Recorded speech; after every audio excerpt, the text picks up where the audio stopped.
Овој викенд ќе се одиграат надпреварето 12-тото коло на плейофот на ракометната Суперлига во женска конкуренција. Ракометарките на Стибот Штип веќе утре ќе гостуваат кај шампионот и лидер на табелата Ѓорче Петров, каде повеќе јасна е разликата во квалитет и практично ловиците, како апсолутни фаворити на теренот лесно треба да прокнижат нова победа, која за нив би била максимална 12-та во плейофот против штипскиот тим кој единствен без триумф и без бодови во овој сегмент од надпреварувањето меѓу 6 најдобри екипи во Македонија.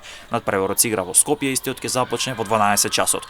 Утре исто така ќе се одигра и скопската пресметка на Металург Автокоманда и Вардар, во меч каде домашниот тим ќе биде фаворит за 9-та сезонска победа. Надпреварот се игра во Автокоманда, ќе започне во 14 часот и 30 минути. Колото се затвара во недела со надпревар меѓу Чаир и Куманово, кој се игра во 18 часот, а каде домаќинот Чаир ќе биде во улога на фаворит за триумф.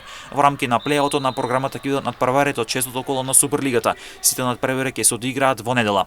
Пелестра на домашен терен како апсолутен фаворит ќе игра против шампион. Неизвестно соочување во Свети Николе меѓу Овче Поле и Ѓорче Петров 2, а дербито за првото место на табелата се игра меѓу второпласираниот Спартак и првопласираната Деспина. Во рамки на ова коло слободно ќе биде екипата на Стружанка.